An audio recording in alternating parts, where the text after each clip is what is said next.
What's up, YouTube? Capital G here. Got some BLS duels for you guys to check out. This is going to be a 2 out of 3 set against Dangers, and this is not actually going to feature the new BLS Link Monster. As amazing and ridiculous as that card is, it doesn't really help BLS, the archetype, much at all. This is actually going to feature Neospace Connector and all the amazing plays that this opens up with Isolde. I'm actually starting to hope that Isolde doesn't get banned, but maybe Konami goes after like Armageddon Knights and Destiny Hero Malicious, because I feel like those are cards that, probably should go. And Isolde just helps the warrior type so much, and BLS is one of the decks that greatly benefit. I'll point out some of the plays so that you guys can kind of understand what I mean. But yeah, Super Soldier, when you summon it using the Evening Knight and the Beginning Knight, that thing is so ridiculously powerful. So Neospace Connector, get Aqua Dolphin. He is going to whiff on the effect, but it's fine. Isolde's going to get him a search for another one. Then he's going to summon the Super Soldier Soul from his deck, turns that into a Link Karibo, and then by banishing it, he can go ahead and get himself a search.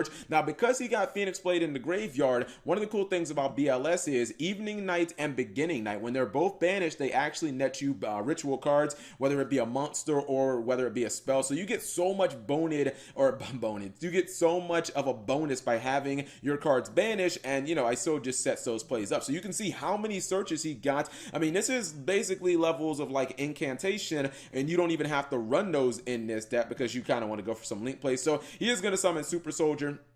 Now, since Super Soldier was summoned by Beginning and Evening, he can actually get a card out of his opponent's hand. This would have been better going second, because this BLS would have been able to banish 3 cards, which is why I say if you do summon Super Soldier with Evening and Beginning, it's actually nuts. But he's going to have to settle for 1 card in hand. And, this is not the greatest turn 1 board, although he does have a way of stopping an attack, and he has Super Soldier who just promptly dies. His opponent is going to basically blast his entire field, unfortunately. But BLS have a great recovery game. That's one of the good things about the deck, because you can summon BLS from the graveyard. So I believe Link Karibo stopped an attack, but he still loses Isolde, loses a bunch of life points as well. But you're going to be able to see he's going to go for a really strong play. Evening Knight and Beginning Knight both going to activate right there, so he gets himself 2 searches. And from here, it's just kind of the same thing, where he doesn't really have to work all that hard to be able to get the BLS Super Soldier on field. And now you can see when it has all of its effects what it can do. He's going to banish 1, he's going to banish 2, he's going to banish 3 cards, and then when he attacks the monster and destroys it in battle, he gets to inflict battle damage equal, or effect damage equal to that monster's attack. Now, he is going to get jebaited. Personally, I would have banished the face down monster. I am not afraid of some Wee Witchling's Apprentice, because get jebaited, bro. He loses his entire hand, and his opponent gets a fresh new hand. That's why he should have just banished that face down monster, but it's perfectly fine. He has an Ash Blossom.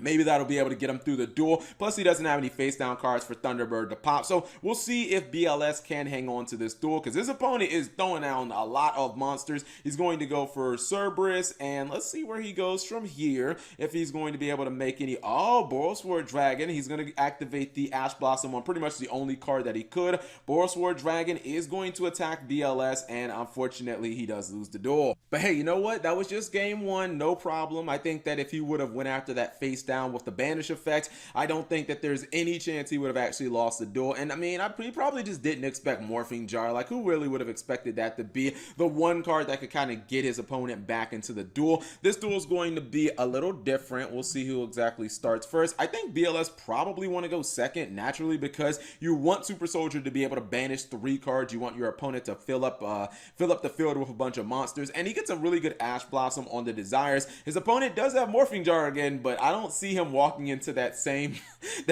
trap that he did in the first game. You know what? Interesting. He did not go for the Allure Darkness play here. I don't know, dude. I don't think leaving Thunderbird in your hand does anything. I think he should have allured that and see what he could have drew, but whatever. Gateway of Chaos, I believe, is activated first to get him a BLS search, and then he's able to go ahead and banish his copy of Super Soldier Soul. Now it looks like he might be able to get to Isolde. He missed again with that freaking Neospace and Aqua Dolphin. That has not been working for him, but it's fine. He can summon from the graveyard, so I think it kind of works out right there. He did with the Super Soldier Synthesis, and now he's banishing everything. That time he did go after a face down monster, which ended up being the Morphing Jar, and you can see that he still has tons of cards in his hand. You know, I always think that I thought it was really stupid that Konami put the effect in on BLS that you can only summon one copy of the new Ritual Monster, or not really new. I think it came out in docks, right? But I think that it's really stupid that Konami built that effect into the BLS Super Soldier, that you can only summon one copy of it in a turn. Like, I think that that's lame, because you can clearly see he can summon, like, he has enough cards in hand where he could have clearly summoned a second BLS. Like, I think BLS being kind of an OTK deck, like, that should be a legitimate way of playing the deck. If you get this many cards on, you know, off of Super Soldier or off of your plays with Isoda and whatnot, and your opponent can't defend himself against it, I mean, I kind of feel like that's their fault. I mean, play some, you know, defensive trap cards like Torrential Tribute. BLS Super Soldier never gets any type of actual protection. I mean, it does float when it goes to the graveyard off of your opponent's battle or card destruction, but it doesn't have any type of inherent, you know, defenses or anything like that. Final duel looks like another time. This guy opened with, this guy's opened Morphin Jar every single game, and another Desires that's going to be Ash Blossom. These boys better get those Called by the Graves. What is this card set? I'm not sure what that was called. It is Called by the Grave. Speak of the devil. I think Called by the Grave is going to be useful. He uses it on a Silva. Make sure it's not sent and not summoned from the graveyard to the field. And once again, this guy is really banking on that copy of Morphine Jar going off. When he top decked the Rhoda, I knew he was in good shape, because I looked at his hand and I was like, if he just gets any warrior monster, he's able to get to Isode. And once he gets to Isode, we saw what the BLS deck can do. But he was able to get to Isode even without having the junk connector. And you know, from here, I think he's able to just basically get to enough resources. Even with Super Soldier in the graveyard, you can see right here he's just able to recover. Now this one has Boros War Dragon. Ooh, I did not expect to see Boros War Dragon, but he's going to banish 1, 2, and then 3 from the hand. I feel like if you do that, a lot of times you're just not going to lose a duel. When BLS can take out 3 cards from your opponent, although they do get the card from their hand, they do get it eventually back, and it's banished face down, so things like Necroface, I believe, will not actually trigger. Correct me if I'm wrong about that, but I feel like when BLS banishes 3 cards from your opponent, I just feel like the game is almost over,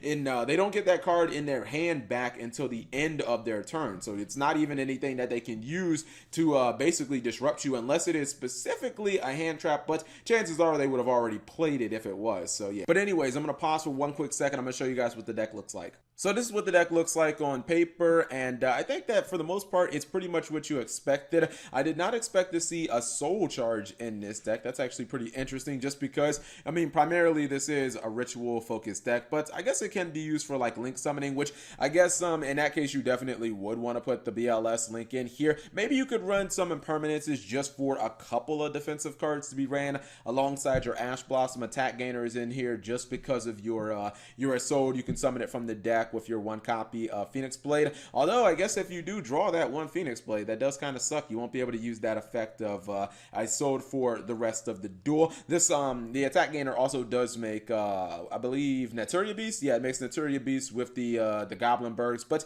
you know, all your warrior cards in here outside of your BLS warrior cards, these are just kind of used for Isolde Father. That's why Goblin Berg is in here. In case you do open with like a kind of a random hand of like Goblin Berg plus like Neo Aqua Dolphin, you can use those to actually go into like something pretty good. That something pretty good is your Isolde. Not running the original Super Soldier Ritual, because Synthesis is basically just the same thing but significantly better. This card would have been okay if you got to use like a monster from your deck, but you have to use monsters specifically from your hand, and you can banish a light, a dark, and then you get to like summon a BLS from your graveyard, ignoring conditions. And I mean, it can trigger these two, but overall Synthesis is just way better, because Synthesis only requires you to have one of those light or dark monsters in your hand, and then you get to use the other card from your deck. And it's cool because you can actually ritual summon, like if you don't have Beginning Night or Evening Night, you can actually use Neo Space Connect, because this is a level 4 light monster. So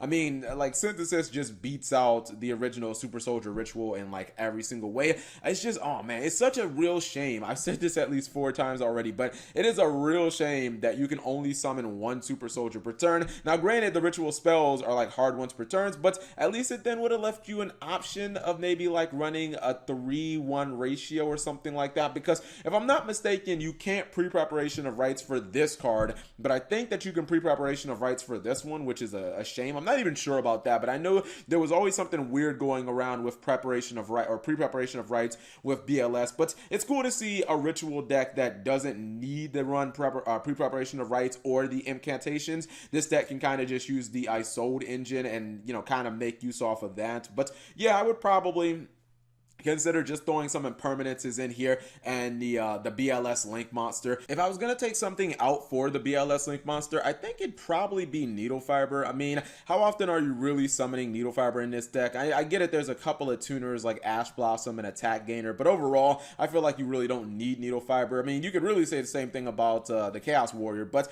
I think that in certain situations, especially with this card backed up by an impermanent, it's just so difficult to kill, especially if you can get the protection effect and you can get this guy to 4,500 in your first turn. Like, it's going to be really difficult to where your opponent can probably only out it with one of the Boral cards.